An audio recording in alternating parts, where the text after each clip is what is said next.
90s. Right, ready? Yeah, You alright? I'm alright, you alright? I'm alright.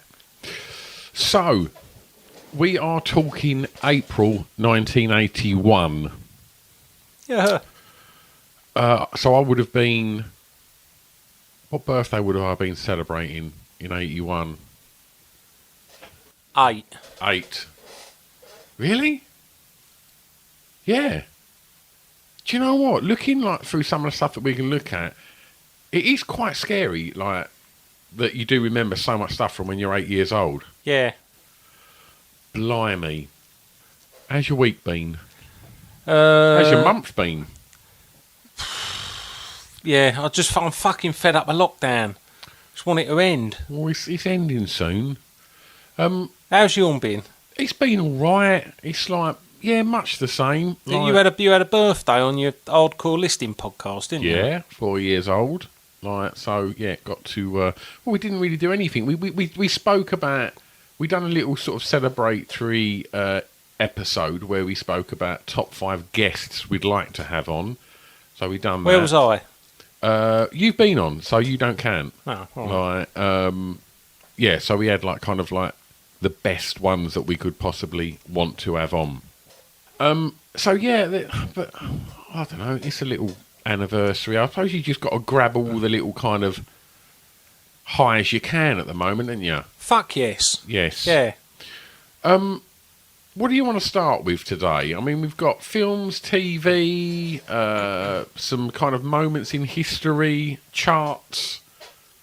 So we just start with films as normal. It take 3 minutes, then move on to music. Well, we'll see.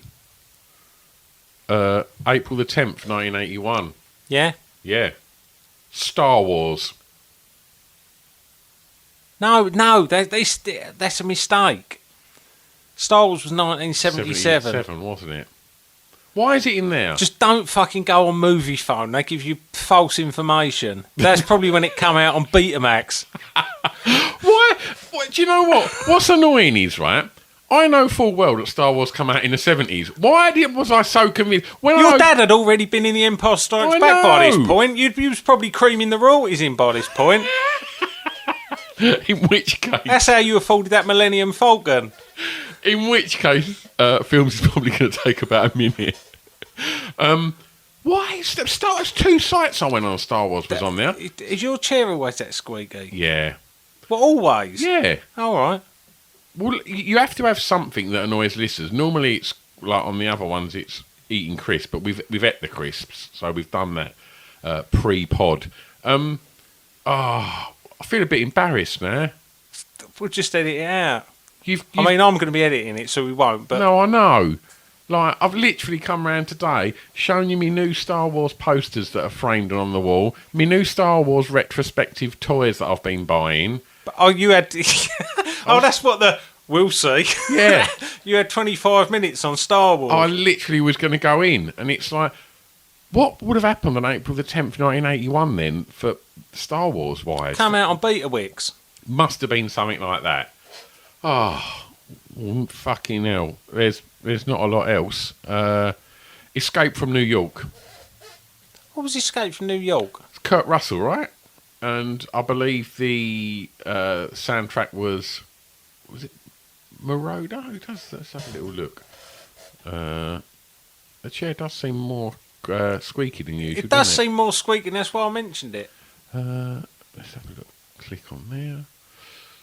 But yeah, apart from that, it's just a load of films again that like I've never heard of. Well, I'll tell you what, I saw Cannibal Ferox that we talked briefly about. Was it last month or the month before? I definitely fucking saw Cannibal Ferox. Yeah. I think I did actually borrow it off Stuart Turner. Yeah. It's and I think that was one where she got her knockers cut off. It was, yeah. It was really horrid. John Carpenter is Escape from New York, and it is Kurt Russell and Lee Van Cleef and Donald Pleasance. Was he a nonce? Who? Donald Pleasance. I don't think so. Huh. Are you thinking of Donald Fisher? Donald Fisher wasn't a nonce. He was an Ed Masterman, an impeccable record. Was Pleasance a nonce? What? Google it. Donald Pleasance. He looks a bit of a nonce. That's not enough. That's not enough to go on. Right. Have I literally... Do you want me to Google is Donald Pleasance a nonce? Fucking hell. Is Donald... This is podcast gold, isn't it? Is Donald Pleasance still alive? He died in 1995. He does look a bit dodgy. Right.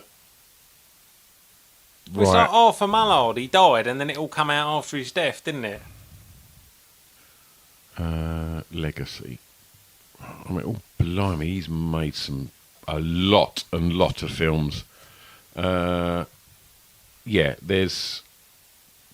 no.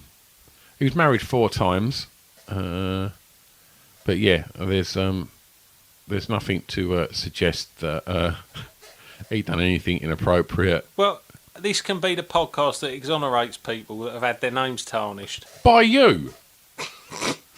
No one is suggesting that Donald Pleasance OBE ever done anything wrong. You don't get an OBE unless you're part of the fucking Smelly Finger Club.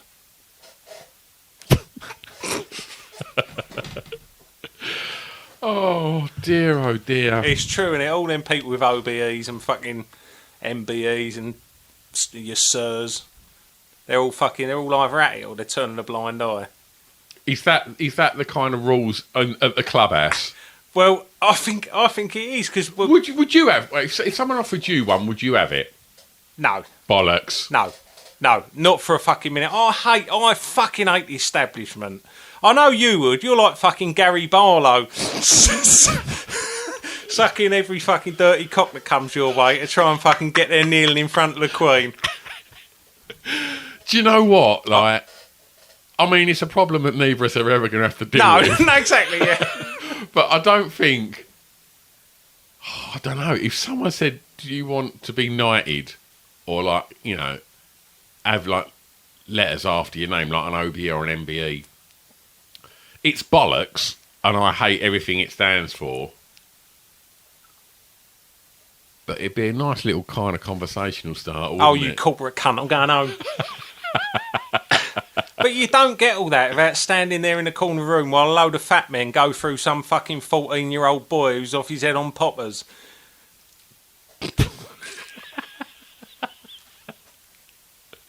Oh dear, I'm not suggesting that you know that could very much be the case, but you know, some people must have got like an OBE that ain't into all of that. Nope.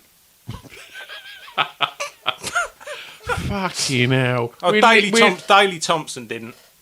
Or Frank Bruno. Like 7 minutes in and it's just nonce chat. Fuck's sake. Right, what other films come out? What's happened to this podcast? It used to be all Police Academy, didn't it? It's really gone downhill. Oh, right. I've still got fucking Donald Pleasance on my screen. Right, Escape from New York. I meant to tell you, I've got some... I found out... I watched Police Academy 2 in the week. I haven't watched it for ages and had a little fucking Google about it afterwards. Right. And, you know, like Larville Jones, I think, was the only one... Was he the only one that did all 7, or there was 3 or 4 of them that did all 7? Oh, he was the only one that did the TV series afterwards.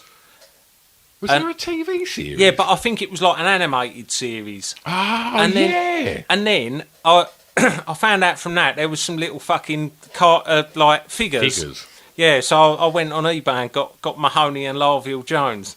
And I meant to fucking bring them around, but the Larville Jones, you kind of push the arm and the mouth kind of comes out like he's doing noises, so you can do your own noise like. How much were they?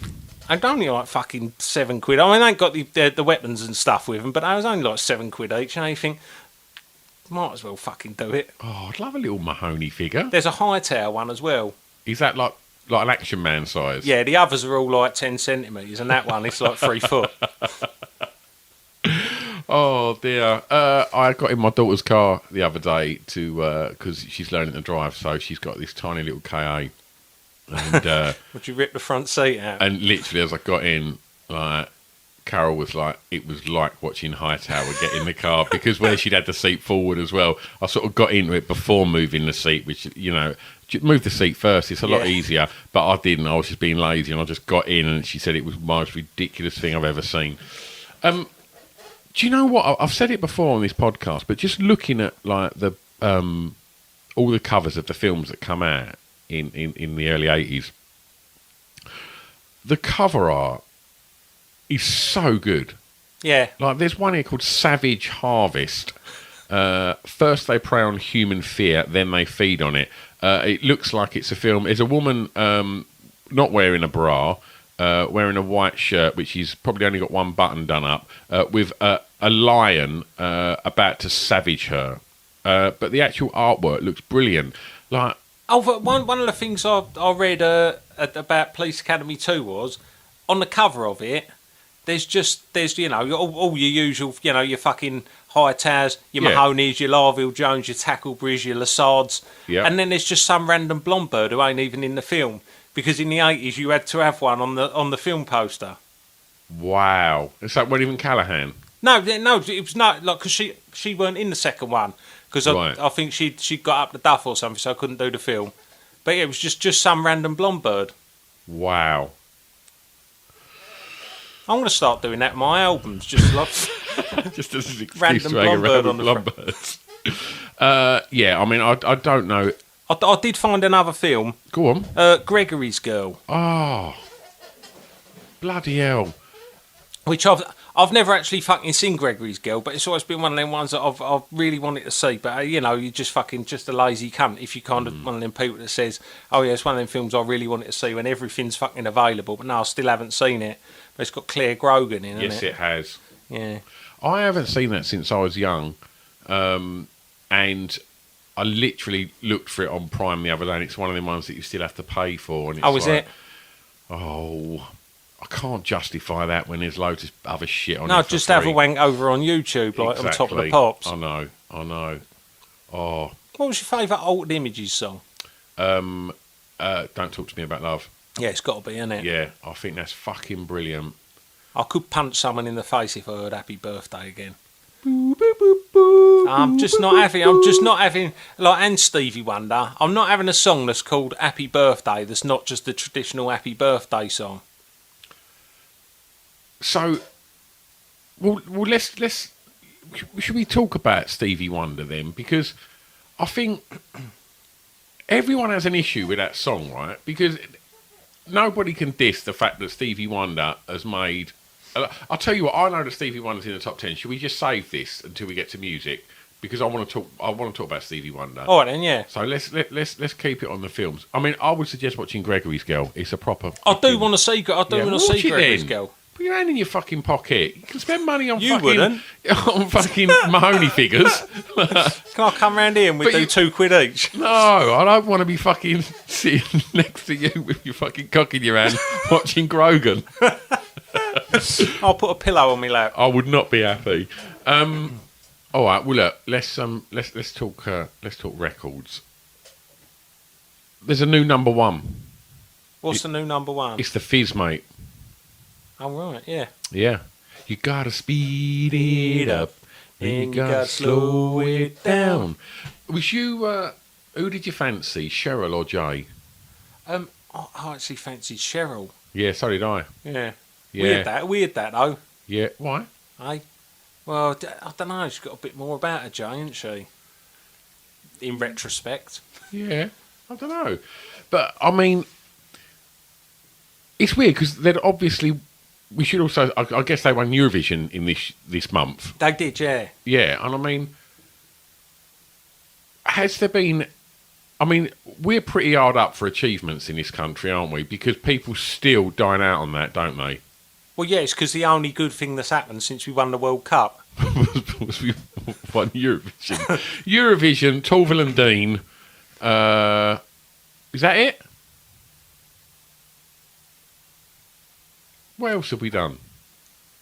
Wilbert Greaves had the fastest start, didn't they? Yeah, good point. Yeah, no, he's fucking success is thin on the ground, isn't it? Yeah. Well, done some Olympic stuff and that, but like it's a law of averages says you're going to win some of that. Redgrave's won like four golds, but I mean, he never fucking turned round and whipped off fucking someone's skirt in the middle of the fucking race, did he? And No, and also like, can you win? Can you really class it as sport if you're sitting down? No. Apart from the Paralympics, obviously, they're all sports. They are. The thing that...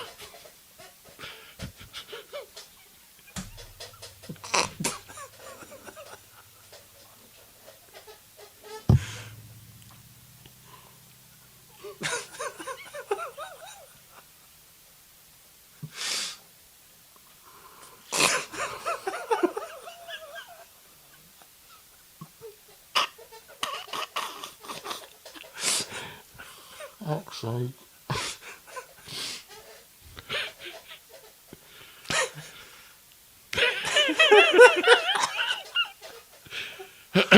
The whole idea of sport is you get off your ass. And if you're sitting in a boat, like I've rowed boats. It's like dinghies, canoes and things like that. It's not strenuous, it's fun. Yeah. So I don't think that's necessarily a sport. So yeah, I think in retrospect, what the Fizz achieved with Making Your Mind Up and Eurovision far outweighs the achievements of Stephen Redgrave. Yeah, I don't hear any argument from me. Yeah. Are you what about if he'd have whipped his shorts off at the end of it? Now you're talking. Yeah, that would have been brilliant. I think that would have, just kind of upped his game a little bit. The cherry on the cake. Yeah, and obviously just kind of changes the whole format of like the coxless, really. But yeah, I think. Well, I want to talk about the Fizz a little bit anyway, because they were like perfect pop when you was a kid, weren't they? Like that. Both. What was it, Bobby and what were the fellas called? Mike Nolan, and was it Bobby had the accident? No, it was Mike. Mike, all right, okay. And so you've got. You make it sound like one of them shit themselves on stage. No, but like I remember, like they had just the coolest hair, like not too dissimilar from yours, but they had like proper like 80. Like, no one has hair like that anymore. Like really thick, like mops. I suspect. What? They may have been wearing wigs. What? Bollocks. Really? Yeah. I suspect. Okay. Wow. I have my suspicions. Okay. Well, not the birds though. No. So, did you like any of Bucks Fizz's output? I mean, I guess I can't not like Making Your Mind Up because it's so ingrained in us. But I really like Land of Make Believe. Yeah. And who wrote that? I saw an interview with the bloke that wrote that, and he wrote other songs as well. Leonard Cohen. Leonard Cohen did not write Land of Make Believe. Run to the sun, little one. I love Land of Make Believe. I think it's great. What were the other ones? Don't know. Camera never lies anymore, yeah. Because there's nothing worth lying for. Ay-ay-ay-ay-ay-yo. No, that's Haircut 100. No, that's a different combination of noise. They all made Here we go. Yeah, they all made them noises, didn't they? One person started making them, and then everyone just kept Iko. Yeah. What was Modern Romance's one? I Moosey. Yeah, there you go. Yeah, there was a lot of them, weren't there? And then they started the African chants, and everyone fucking had one, didn't they? Yep. Erasure had one. Michael Jackson. Yep. Is that it? No, everyone. Oh, okay. Number 2, we spoke about Shaky, didn't we, last time? We did, yeah. Yeah, okay. So 3, Stevie Wonder, Lately. So let's discuss The Wonder of Wonder.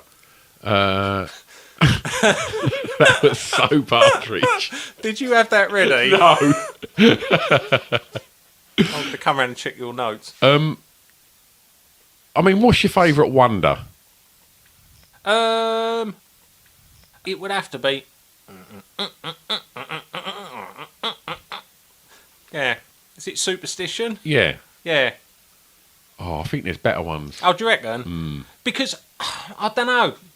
I'm just not a massive fucking fan of him. What do you like? Baby, everything is alright. Yeah. Uptight. Yeah, it's alright, isn't it? Oh, it's fucking great. Uptight. I like that. I really like My Sharia more. No, I don't really. It's just a bit soapy, like a bit saccharine-y, love songy. And what's one of the other really, really early ones that's fucking brilliant? Oh, bloody hell. I'm going to have a little look. But did you... I think with, like, Stevie Wonder... I Was Made to Love Her. That's fucking brilliant. How's that go? Oh, I'll find it. With Stevie Wonder... Signed, Sealed, Delivered. That's a tune. Yeah, they're all right. For Once in My Life. Yeah, they're all right, but they ain't like Reach Out, I'll Be There, are they? Do you know what I mean? Like, there's a lot better fucking songs, I think, than what he used to wheel out. Right. But I get why he's good and why people like him.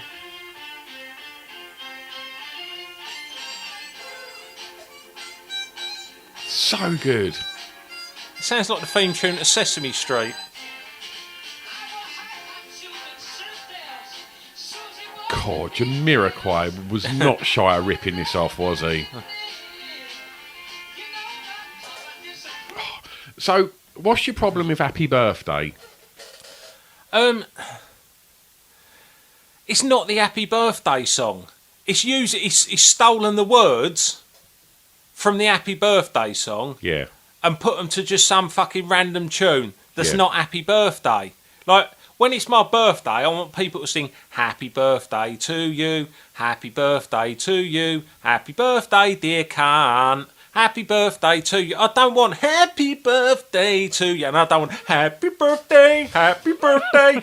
Like, I don't want a different Happy Birthday. I want the Happy Birthday that means Happy Birthday. But because of time, insofar as, like, it's nipped in the bud, you blow your candles out within, like, 20 seconds. I mean, the song's a good length. Is there a second verse? Yeah. That's a lie. Yeah, but it goes cumpleaños, feliz, cumpleaños. You know, like Blondie and that, they'd always put they'd put a French verse in. Oh, okay. It goes into Spanish, then it goes back to English. Right. And then ends. Right, okay. With a like, do. See, I think there's something really uncomfortable about singing Happy Birthday, and I hate having it sung at me. Obviously, people don't really sing it at you anymore when you're old. But, like, I hate it. I think it's really horrible. Well, you'd rather everyone was just dancing around going, Happy Birthday to you. I would, rather than having, like, my missus and my mum and dad going, Happy Birthday to you. The thought of having fucking Grogan in a little hat and a fucking short skirt, fucking going around going, Happy Birthday, Happy Birthday. It'd be fucking brilliant. Yeah, now you put it like that. Yeah. I'm on board. There you go, thank you. Yeah, but if Grogan was going to turn up every year, like in her early 20s, Yeah. and sing that annoying fucking Happy Birthday version, but like, pogoing around and that, like. I feel a bit sorry for Stevie Wonder and that song because it's. Do you think, like, I've got my songs confused now, right? I want to talk about I Just Called to Say I Love You. Yeah. Right? Because do you think that's good? Yeah, I do. Because it gets a fucking bad rap, that song, doesn't it? Yeah, but that was the first Stevie Wonder song I heard. That's what I was going to say. It's like all the big 60s people, we heard their 80s songs before their 60s songs, and I think that was the case for Stevie Wonder, for Tina Turner, for Aretha Franklin, for Smokey Robinson, and I think all them people, you heard their kind of slightly cheesy, overproduced 80s songs before you actually learned what they'd done in the 60s. And Cher, Yeah. like all them people, you heard their 80s songs, and then you found out that they were proper fucking artists in the 60s, and like some of their 80s stuff was pretty. Look at fucking Aretha Franklin, like that fucking thing with George Michael. Yeah, there was that, but I've got a bit, going back to Wonder. I remember like my mum and dad had this silver record called Motown Chartbusters, and it was on in our house a lot. So I definitely heard My Sharia Moore before I'd heard like I Just Called to Say I Love You. And I think like songs like Isn't She Lovely? I think I'd heard that as well. Yeah. Like just through like I don't know where, but I knew them songs. But yeah, but then there's things like, you know, I probably heard Being With You by Smokey before I'd heard Tracks of My Tears and yeah, I stuff like definitely did. That's a good song though. Like yeah, it's all right, but it ain't like fucking Tears of a Clown, is it? It's no Tears of a Clown. Oh, that's a tune that is.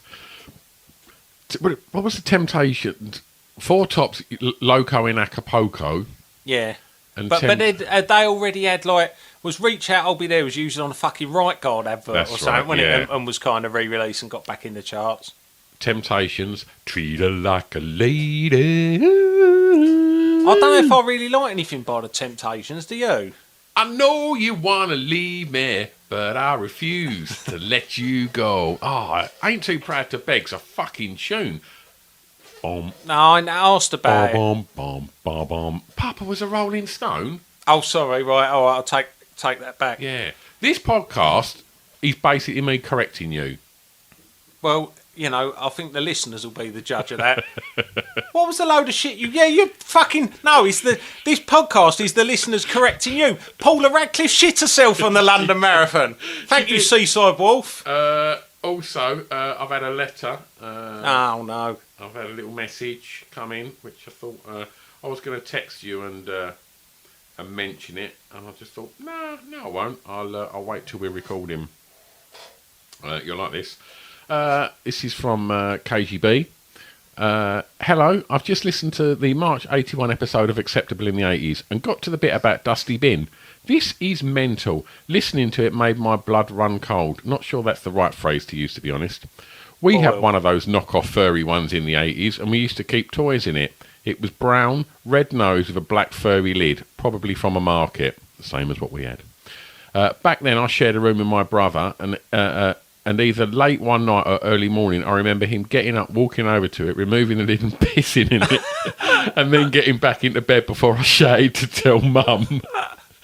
Listening to you tell the story of your brother doing the same thing was blowing my mind. Every detail that unfolded was almost identical, except I watched him do it rather than see the cars in the bath the next morning. Fucking hell, what's the chances? I just thought I'd share that with you. Excellent. How fucking good's that? Yeah, it's fucking great. Right, I'm going to go through the top 10 and some other tunes. We spoke about in the last one, didn't we? I'm saying a go-go. It's a good job you did that, because I didn't recognise it. Well, yeah, but what we didn't speak about was, did you know that one of the blokes from Landscape wrote the theme tune to the bill? Fucking hell, I watched Top of the Box today, and they done a big thing on the bill, and there was Mark Wingett and Bob Cryer talking about how everybody knows the theme to the bill. And that was by him. Yeah, one of the blokes from Landscape wrote it. Wow. You loved the bill, didn't you? I used to love the bill. I didn't miss a fucking episode for like the first 10 years of it. Yeah. Was it when it went sort of twice weekly? Is that when you started to kind of struggle? No, do you know when I went off it when they kind of... I think when it went like... They were doing like hour-long episodes. Cause it was like half hour when it first started off. And it was just all about the coppers. Yeah. Just like nicking someone. Yeah. And then it kind of become more like a soap thing where it become more about people's private lives and that. Yeah. And there was still some good stuff, but I just kind of like, just fucking... I just want to go and see like some action. Yeah. Yeah. So some other songs in there. Sugar Minot, is that pronounced Minot? 'Cause we've got a good thing going on. Real good. Right. I like that. Covered by Sid Owen. Well done. Thought I was going to be all pleased with myself that no cunt to know that. You did. Covered by Sid Owen. What version do you prefer? Sid Owen. Like it was, it was. There was a video on a beach. That's right. Yeah, probably in a kind of, I imagine like a Brent type white shirt, 3/4 length white sort of short. How does that come about? Well, I mean, the 80s was the time for soap stars to release records. Yeah, but that was in about 2000. That was in about 2000, though, Sid Owen. Yeah. Who done it first? Would it be one of the neighbours' ones? No, fucking. There was someone from my mum, Audrey Roberts, when she was in Crossroads, she sung something and then had a single out of it. It was like a slow song. I only heard it last week. I remember Sue Pollard had a couple of hits. Oh, she did, didn't? What was her one? Starting Together. And then obviously Wixie. Yeah. You know, big hit. That was a number one, wasn't it? It was a number one. Every loser wins. Yeah. Dobson. She belted out Anyone Can Fall in Love. It's cheating though, isn't it? Has anyone put words to the Coronation Street theme yet? I think I've got it on picture disc. Betty Turpin done a version. Nah, I mean that is piss poor and like. Come in and have a pint. Yeah, did they? The Howard's Way theme, was that Marty Webb or Marty Kane? One of them won it. Always there. Marty Feldman. Your love, Marty McFly. Your love is always there. Was the Howard's Way theme? And then she just sung over it. Yeah, I think it was. Yeah, but like what? Anyone can fall in love. Yeah. I'll tell you the best one. I've got a good idea. I'll be so good for you. I could be so good for you. It's a fucking great song, that is. Yeah, it's a bloke song, isn't it? Yeah. I don't think there's a... What bloke song was he talking about the other day?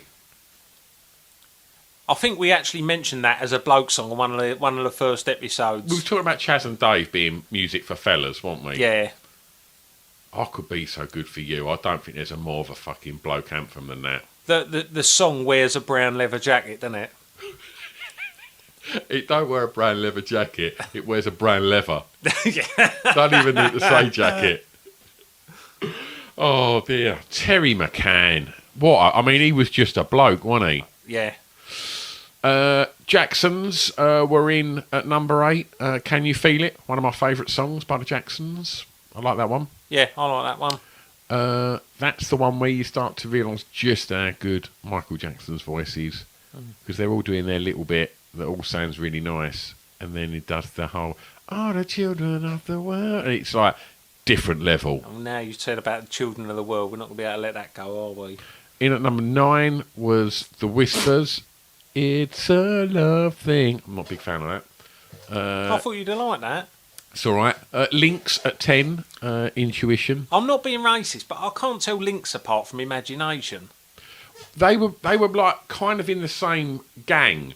So if you ever see Lee John he talks about them two like basically being obviously quite pioneering. Yeah. On bringing British black music. Because I knew Imagination were British, but Lynx were British as well. Yeah, it was David Grant, wasn't it? Oh, was it? Yeah. And was it David Grant?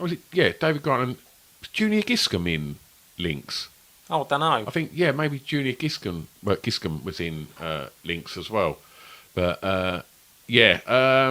down 4 was Kids in America. We spoke about Sexy Kim, didn't we?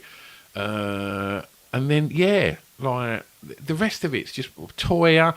I mean, obviously Toya's probably having big success at the moment. Well, just before we started recording, we was just having a little look on YouTube, and top of Roy's suggestions was a Toya video, and you think, oh hello, I know what's been going on here. Well, for those that are a bit unaware, every week on a Sunday, Toya releases a little video of her and her husband Robert Fripp, doing a little cover. And it's a bit of fun in lockdown in her kitchen. But for some reason, she started to kind of wear outfits that seemed to kind of... They're suggestive, aren't they? They're definitely suggestive. And so, yeah, like, I think in the woke world we live in, I'm just going to leave that well alone. I'm not. I'm sure not. He does smash her straight after, though, doesn't he? The minute they fucking press stop on that fat fucking iPhone, he's got to bent over the island, doesn't he?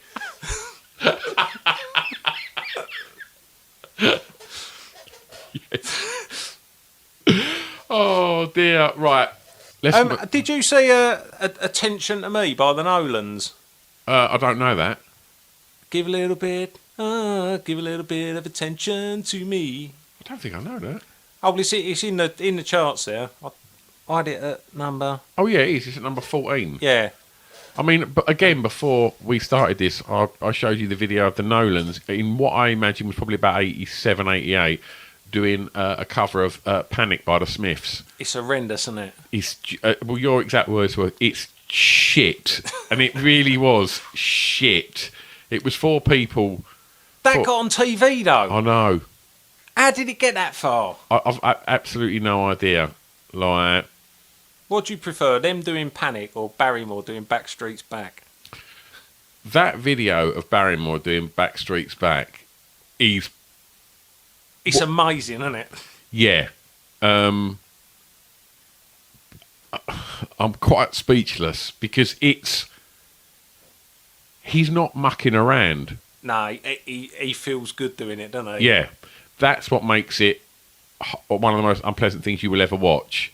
I don't know, I found it like eerily fucking couldn't take your eyes off it. Yeah, of course, because you just couldn't believe what you was looking at. Yeah. It weren't like when he started out and he'd be having a bit of a laugh. He weren't. He was trying to do a dance routine and...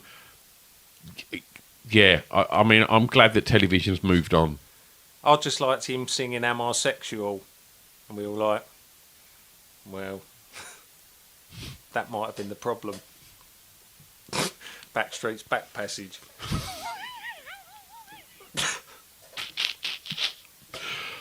Oh, fucking hell. So, I wanted to talk about, in the charts also, is Public Image with the Flowers of Romance. Mm-hmm. And, I mean, I'm not a big fan of that record, but I'll say John Lydon, you know, Johnny Rotten and the Sex Pistols, along with Madness, were probably like one of the main things that made me want to be in a band. And I just thought, who made you want to be in a band? I don't know. I think like, is that the performance on Top of the Pops where Jar Wobble has black tats and teeth and the camera pans round and he's sitting down playing bass and he just turns to the camera and just gives this fucking really mad smile and he's just got a load of teeth missing. Oh, is it? Yeah, it's really fucking cool. I don't know. Because, like, you was in a couple of bands, weren't you? Yeah, I think... I definitely reckon Madness would have, like... Because I remember, like, I'd look at Madness and I'd just be thinking, they look like it's just them and their mates having a laugh. Yeah. And I liked that. And then, obviously, you know, the first band was our mates having a laugh. I don't remember looking at Madness and, like... Because Madness's songs were so good. I don't remember hearing their songs and thinking... You know, and seeing them and thinking, we could do that. But I remember seeing them and thinking, I want to fucking do that. Yeah, yeah. I'm just trying to think, like, what I would have seen. Because as somebody that couldn't really play an instrument and couldn't really sing... Yeah, but I was in that same boat as well. Yeah, but... I think, like... Yeah, not suggesting that Suggs can't sing at all. But... That kind of delivery of like almost like sort of telling it rather than singing it, I really like the idea of that and sort of being able to sort of the songs that sound like you can see them, like and you know you can really like picture it. Like I think, yeah, Madness, and I think maybe, I think more than anything, like I think at that age I just wanted to show off in front of people. Yeah, and I remember like the big thing for me was like Grange Hill. Yeah. And just knowing that, like, they used to just get to like muck about making Grange Hill, which was obviously a job, but they didn't have to go to normal school. They'd have like sort of people that would like teach them a little bit in and around their lesson, like in and around the acting. I remember thinking, I'd like that. Yeah. That looks fucking great. And like, so I remember thinking like, I'd quite like to be like famous then. So how old would you have been then? Like 23. Like no, I reckon like I don't know. When was like? I suppose it would have been like sort of Tucker and Alan and Benny and like. So I don't know. So like 10 or. Yeah, I would have thought so. And then by the time like it got to like Zamo and stuff like that, I was fucking well on board with the idea of that. I just thought it was like, yeah, I want to be sort of famous for something, like, but didn't really have. I couldn't act and I couldn't sing.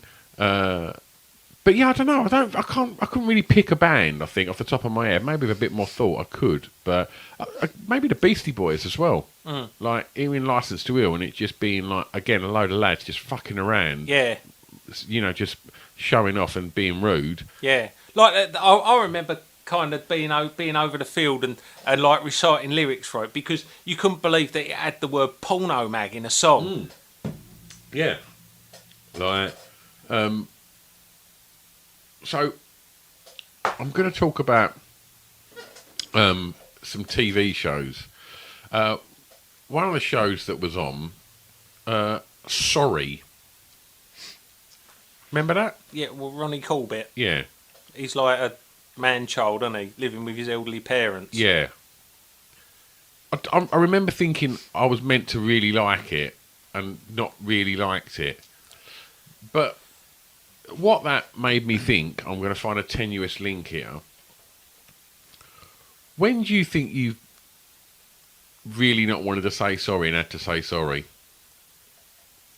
When sorry seemed the hardest word. Snickers?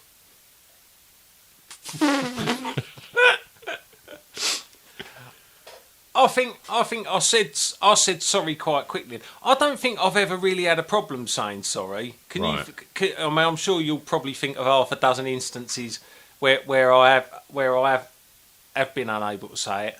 But that incident, for the people that don't know, so we went up. We used to go up to London and see bands and go to clubs, and we'd always cram like sort of it would normally be like 5 or 6 of us in my Ford Escort estate. Yeah. And then we'd stop on the way home in the early hours of the morning. We'd stop at the Star Market. That's right. Along from Tower Bridge, and you'd just go through your pockets and whatever loose change you'd have, you'd just spend on snacks or pull the seats up and find a couple of quid that people had dropped down there the previous week. And I would always get a bottle of strawberry milk and a Snickers, and drink me strawberry milk. Put the Snickers on the dashboard, creature habit and that, and then we'd just drive home and then eat me Snickers on the way home. And this particular week, there was 5 of us in the car, wasn't there? It was me and Pete in the front, and then Mr. you, Gels, and Courtney in the back. And we was driving along. I'd got me Snickers, and I've gone to get it, and it's gone. And I'm like, "Where's me Snickers?" And no one knew anything that happened. And it was only me and Pete in the front. And I went, "Pete, where's me fucking Snickers?" Because, before you look for something properly, you have to accuse someone, don't you? Yeah. And so... I should point out that it was probably about 4 a.m, so everyone was a bit tired. Yeah. And so you... I had an excuse in a lot of ways for what unfolded. Okay. Continue. So when I went to get me Snickers, it weren't there. Yeah. And I asked Pete where it was, and Pete said he didn't know where it was, and I was convinced he did know because he was smirking.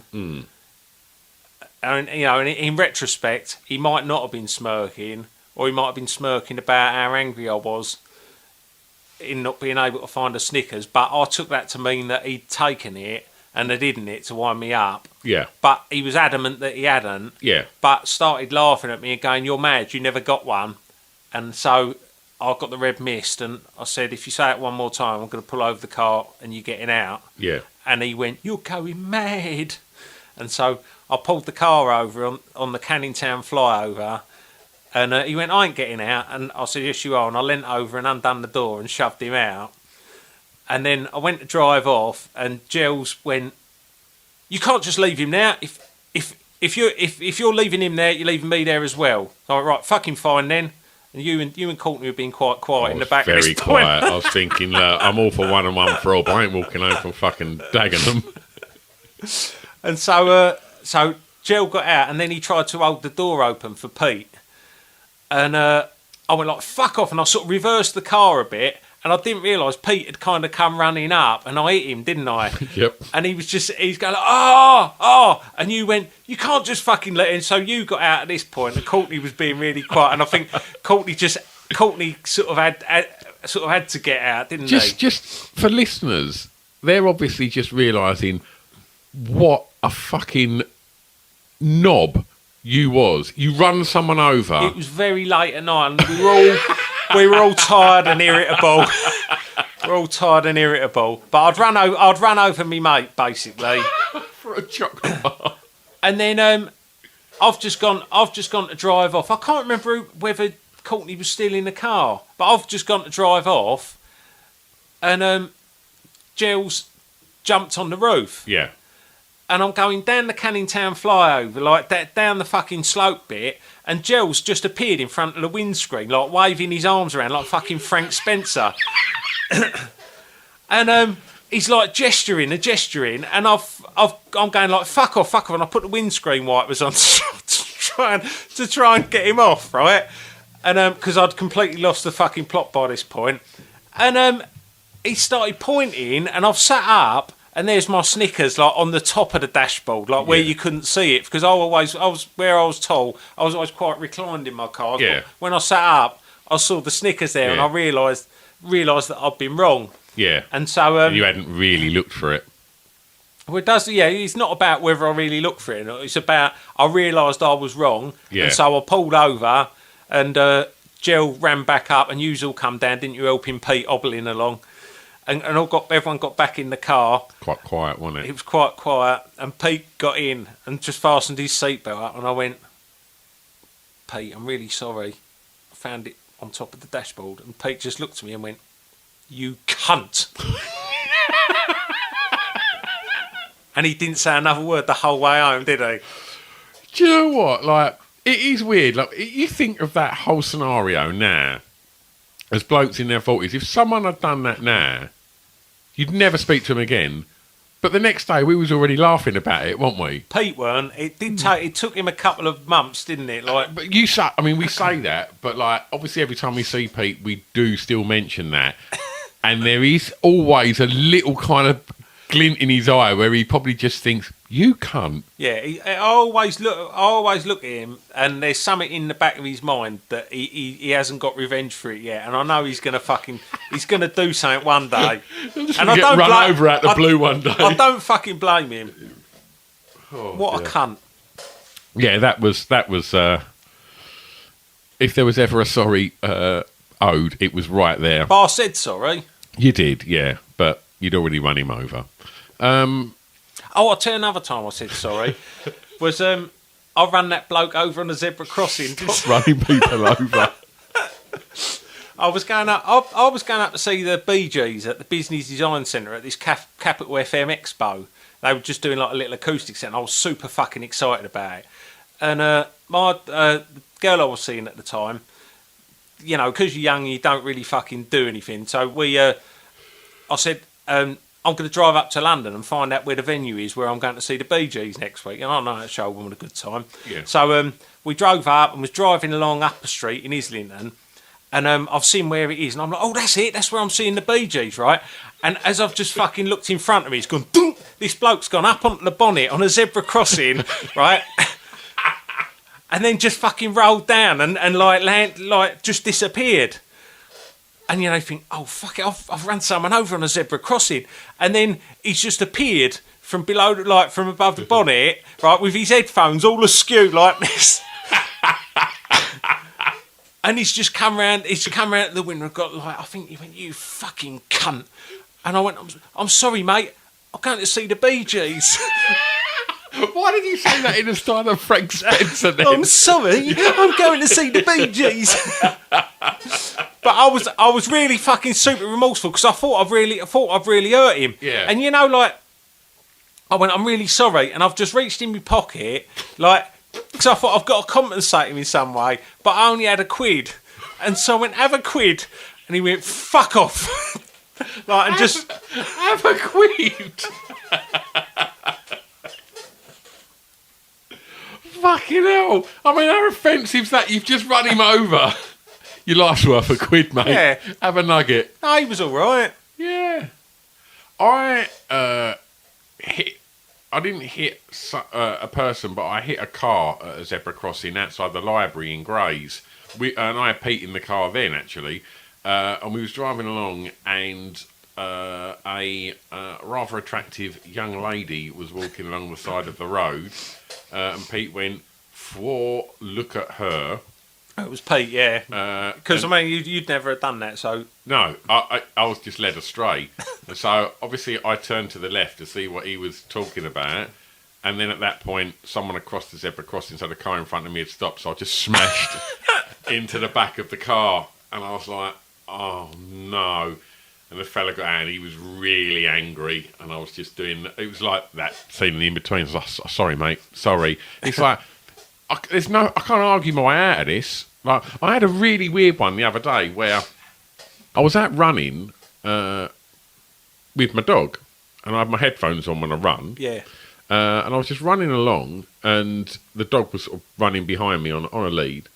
And then there was this couple sort of walking along that must have been like late 50s. And she's just gone, "Oi!" And so I've stopped and I've like took my headphones off and I was like, "Hello?" And I went, "You all right?" And she went, "Your dog's just done a poo." And I went, and like he hadn't stopped, like to like normally if he's gonna have a shit, he'll stop. We all do. And I'm like, yeah, you don't run whilst Paula Radcliffe. Oh, fucking hell, yeah. But yeah, and I was just like, "Oh God," and like. She went, I went, "Oh," and I don't know why I said sorry, because I wasn't sorry to her for anything. And I was just like, "Oh, sorry." I said, like, "I don't normally do stuff like that." I said, like, you know, I do clear up after my dog. And like, and I showed her that I had the bags tied to like the lead. And then she went, "I've seen loads of poo on this path and other paths, and it's definitely yours." And I was like... Was she some kind of shit expert? Right, and I went, "Rude." And she went, "You're rude, your dog's rude." And I was like, "Bollocks." And like her husband was standing there, and as he started to walk off, he went, "Another bit there, mate." And I was like, "Bollocks." Like, and you just think, like, I'm not accountable for all of the dog shit in our hometown. Just all just the same colour as that bit. Just fucking ridiculous. And like, and I thought, and I was just really angry that I said sorry because I hadn't had a shit. It was me dog, and I didn't know me dog had a shit because he was running behind me. And normally he'll have a shit at the park, or he'll stop and then have a shit. Yeah, not just knock one out as he's running along. Couldn't you retract the apology? Retracting the sorry. No longer remorseful.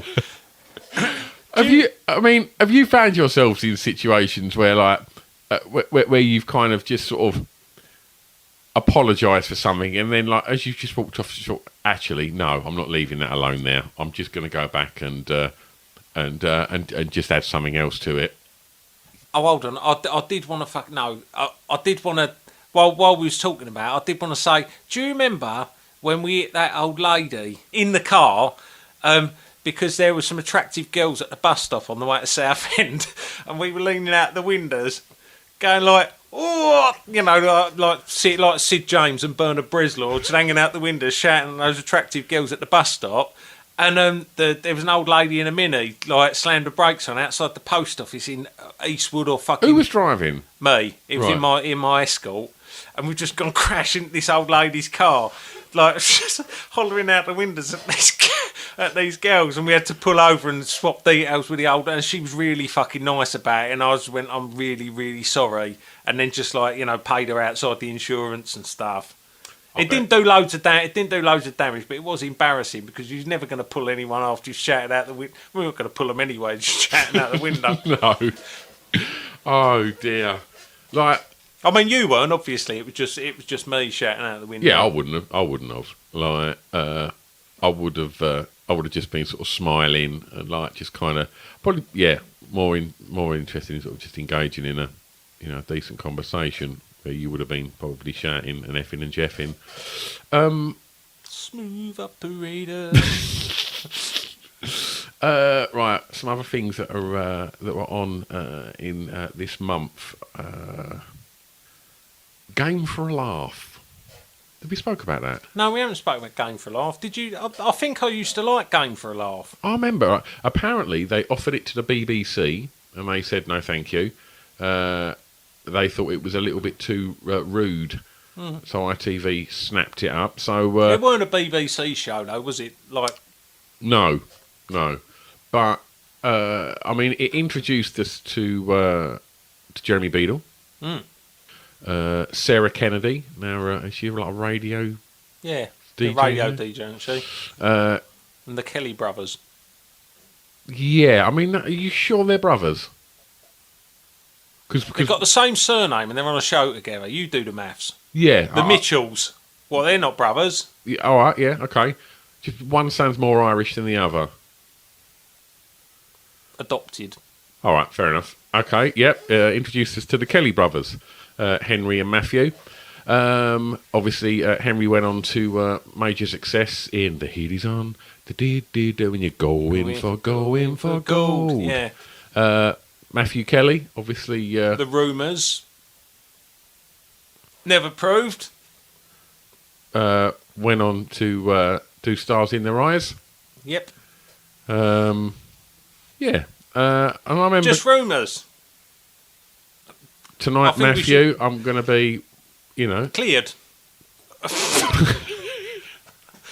Cleared of any suspicion. Tonight, Matthew, I'm going to be cleared of any suspicion on the Acceptable in the 80s podcast. So that was on. And, Three of a Kind. I've not seen a picture of that for years. So Three of a Kind was... Lenny Emery. Yep. David Copperfield. And... Tracy Ullman. Was it Tracy Ullman? Yeah. And, and it was like a sketch show, if I remember. And I remember loving it. Like, because obviously, like, you knew Lenny Emery from Tiz was and things was like that. Was it a sketch show? Was it a sitcom? I don't know. I'm sure it was a sketch show. I don't know. And obviously, I don't think Tracy Ullman had done, like... it was a sketch show. Don't know. She's done all right, hasn't she? Yeah, she's done really all right, hasn't she? Weren't for her, you wouldn't have had The Simpsons. No. Good pop songs. And... I don't know, a good pop song. Oh, I don't know. I really like Breakaway. I can break away. Yeah, I'll give you that, yeah. It's not They Don't Know About Us, though, is it? It's not They Don't Know About Us. Sunglasses ain't a very good one. The Madness one weren't great either. My guy. Yeah. Yeah, it's all right. Yeah, I really liked Tracy Ullman. Thought she was great. So, yeah, that was on. That was pretty much it. Game for a Laugh was like a kind of, if I remember rightly, it was like a sort of front runner for Beadle's About. It was kind of a little bit sort of, I can't remember too much about it, but I remember it being like really popular. Beadle was doing his Beadle things in it, wasn't he? I think so, yeah. Yeah. I mean, Beadle was really big, wasn't he? Yeah, most of his body.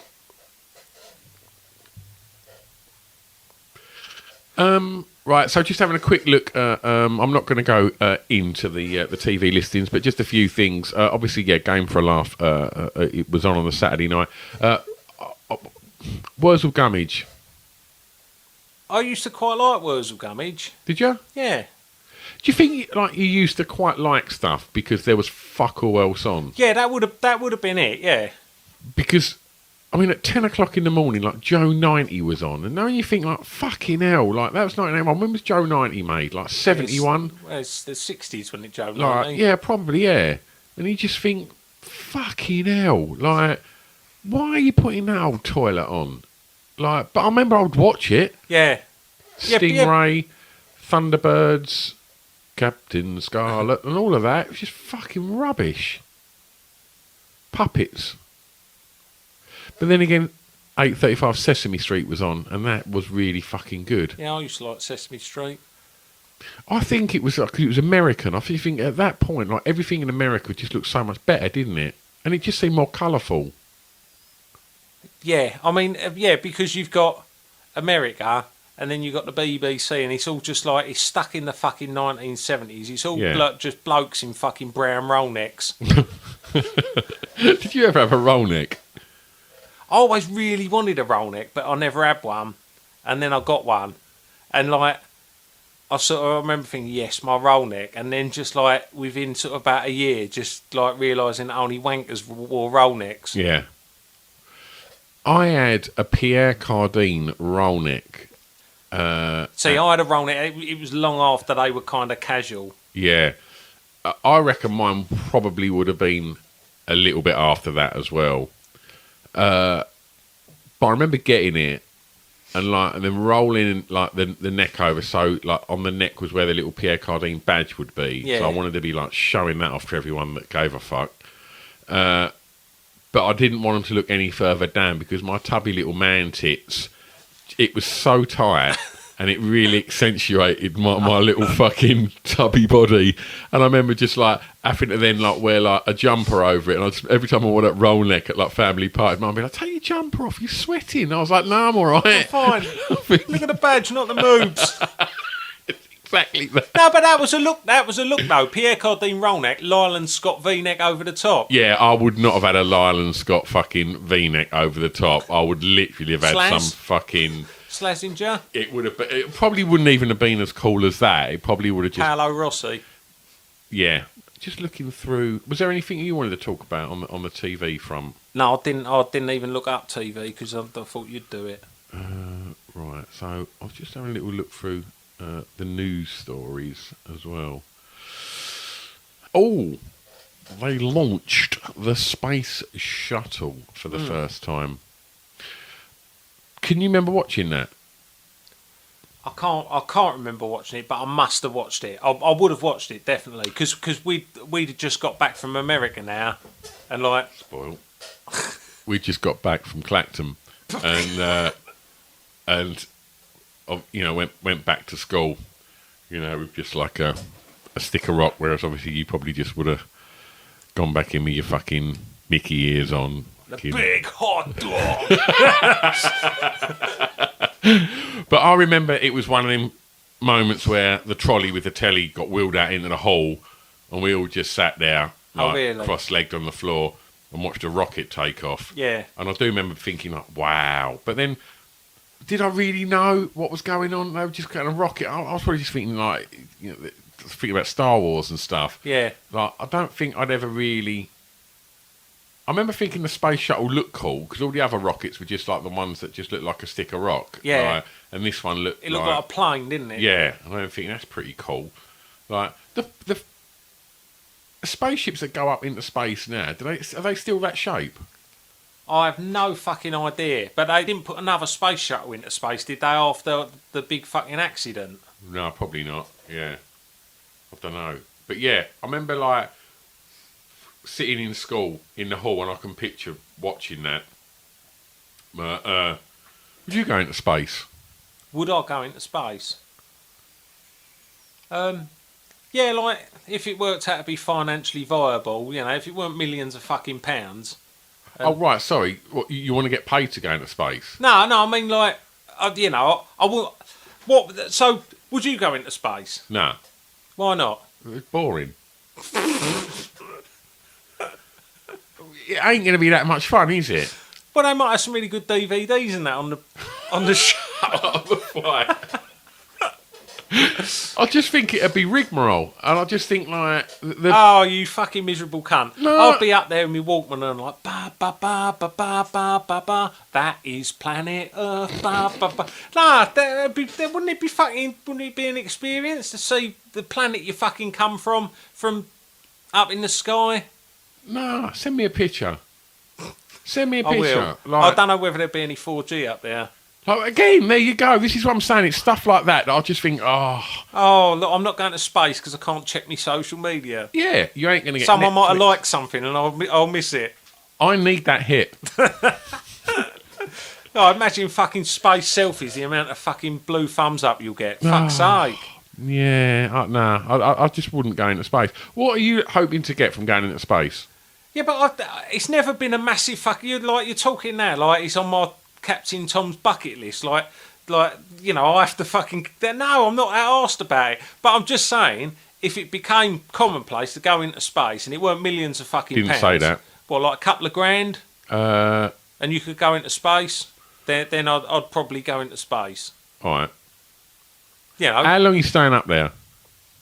Well, just I'll wait and You ain't see. having a cheap day return. Like, you're just going to go up there, have a selfie, and then come back. If you go into space, they're up there for fucking ages. And it's like, what is there to do? No, but they're like, by the time, you know, you haven't got to fucking go and, like, grow seeds in the fucking space centre or where. Speaking of seeds, right? So imagine you're up there for a week, right? And you end up just feeling a bit sexy in space, right? So you have, like, a space wank, right? What, just trying to swim away from your jizz floating up in the air? What happens? Does it disappear over time, or will there literally just be like like little kind of like globules of spaff just like floating around the plane like non-stop? Yeah, but what you have to do is you have to just like, you can just float a bit of tissue up in the air ready for it, and then when you shoot your load, you just kind of grab the tissue and just kind of like cup it downwards, get it into the tissue, and then just put it in one of the bins. Just complicated, mate. Too complicated. Well, I think we've got to the bottom of the fact the only reason you're not going into space is because you're worried about spaffing on yourself.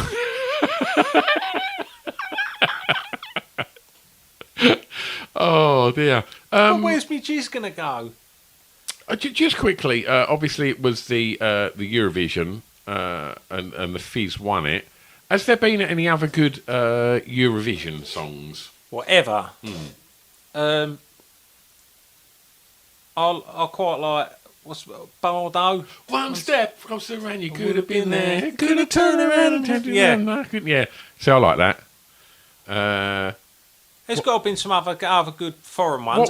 There was one the other year that was all right. What was Johnny Logan's?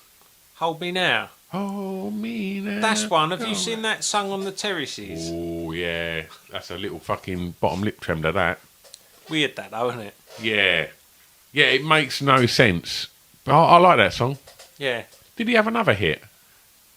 He did. Yeah, he done Eurovision twice. Was that a Eurovision song? I don't know. Should we have a look? Let's have a little look. Yeah, I can't. Bardo was just a poor man's Fizz, wasn't it? Was that before? Was that after Fizz? Yeah, definitely. Post Fizz. It was a poor man's dollar, and that's saying something. Johnny Logan. He lives local, doesn't he, Dollar? Yeah. David Van Dyne. Yeah, he lives on Chafford. Right, what was his hits? Estimated net worth of Johnny Logan is $10 million. Well, there you go. Who's the cunt? I won't... He's probably got enough money to go in space. Go any time he wants. Hold Me Close. What was his other one?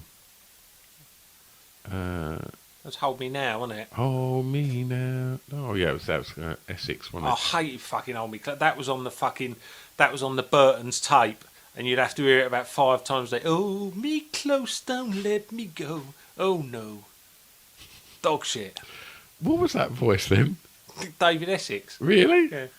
See, I think I love you and I want you to know. Do you know? That's dog shit, that song.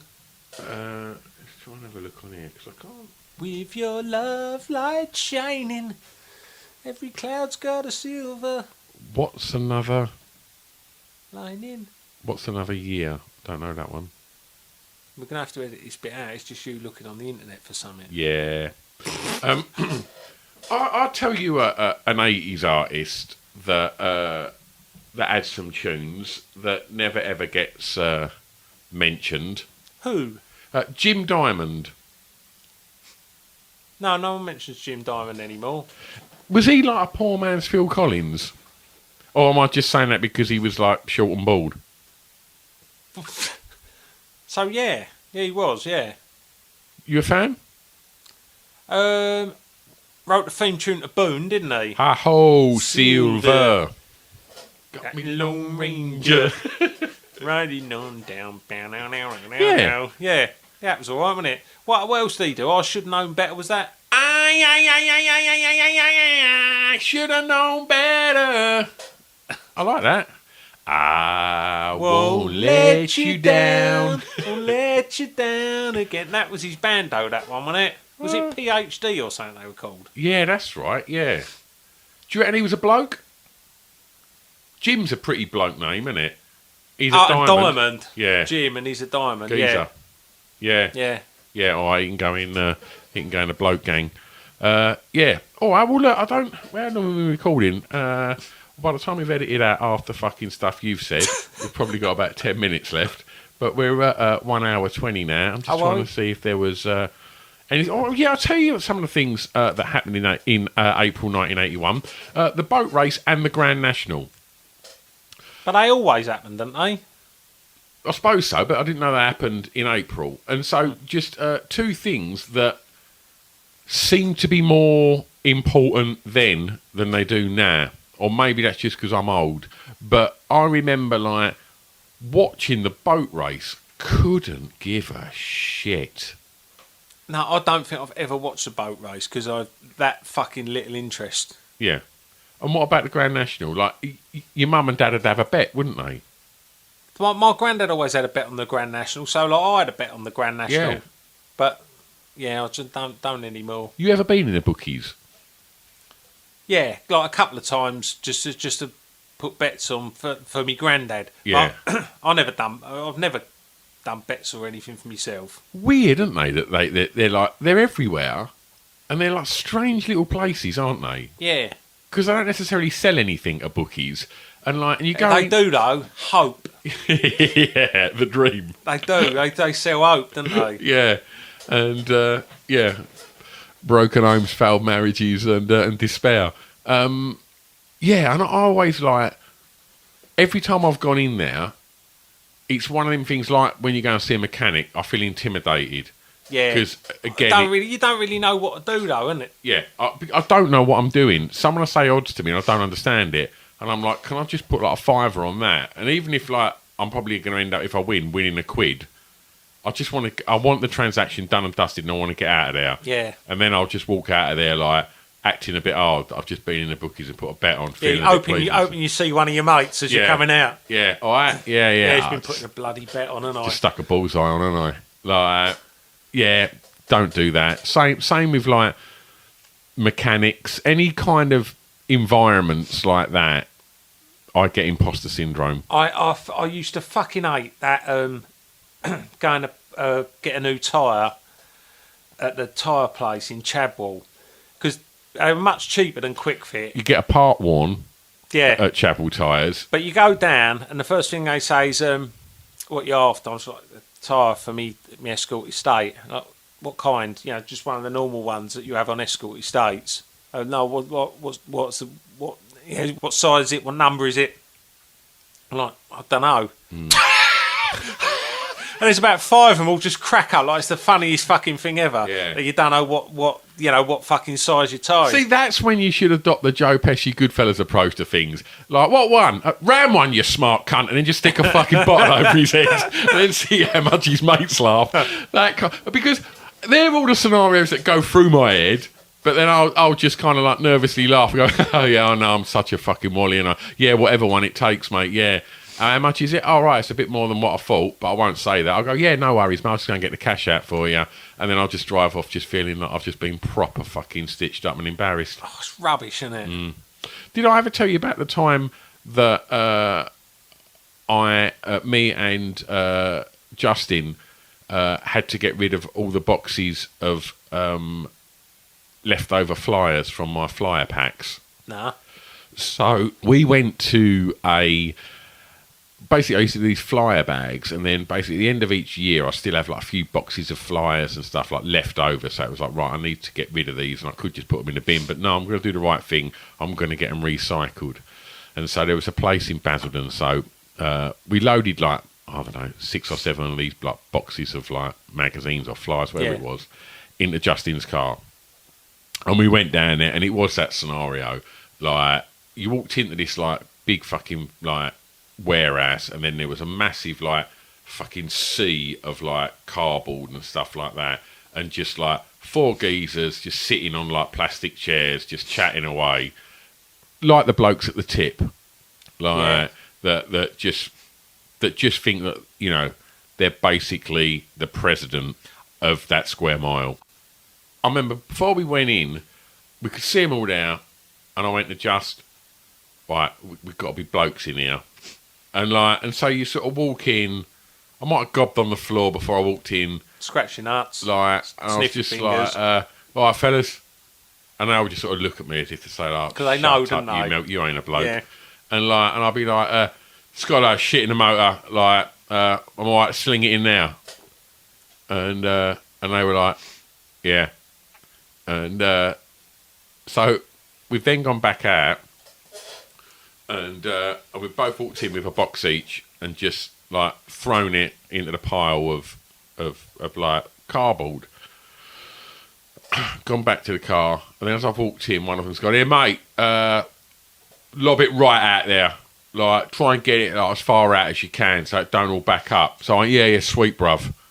And like, so I thought I'll just walk out on like the cardboard a little bit and throw it. But what I didn't realise was where the cardboard started when I stood on it, that it was in fact a pit and was about 15 foot deep. And then Justin turned round from his car and just seen me disappear into like a fucking hole. And then literally I remember like being pulled out by these blokes by my hands because I fell in this massive fucking hole of like cardboard, and they sort of pulled me out. And obviously they must do that to so many people. And I was just like, yeah, oh, fucking hell, yeah. Obviously, like, Justin was pissing himself. Like, instantly that they loved him because he was laughing at me as well. It was like, me mate and them cunts all just fucking roaring laughter at me fucking falling. And it really hurt as well, but I sort of just got out. I was like, oh, fucking hell, you muppets. And like, then got in my car and just thought, I hate them times when it really hurts and you have to fucking style it out. Yeah, Justin told me a story once where he was walking down to his shop, and his house is on a really, really like naughty estate, and he was sort of walking to the shop, and he said, "I just got up in the morning, so I just stuck like this like woolly hat on, and I was walking down to get like fucking bottle of milk or whatever." And he said, and like as I was walking up to the shop, there was like sort of 5 or 6 like youths, all being proper leery, and they were all looking at him. So he said, like, I kind of sort of put my chest out a bit and had a little bit more of a swagger and tried to look a bit tough. But he said, but just as I got close to him, the tree that was like growing over this garden, the branch just clipped the top of me woolly hat and it just boinged me hat off my head. And it like flicked up. So he said, I was literally there just jumping up trying to retrieve me hat in front of all these kids going, ah! Oh dear. Yeah, I mean, we'll be back next month to discuss more adventures of trying to be blokes and failing miserably. If you've got any stories of blokeness that you've come across in your time, drop us a message either on Kunt's Insta or my Stu Whiffin Insta. Drop us a little message about some instances, and again, like also, you know, if you've got memories or weird funny stories about TV shows or films from 1981, then chuck them our way, and we'll see if we can give them a shout out. And also if Roy's got anything wrong, just feel free to correct him.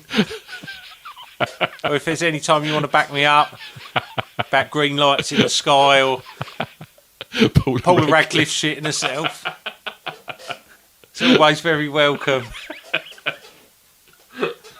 See ya. Remembering when we were young in the 80s.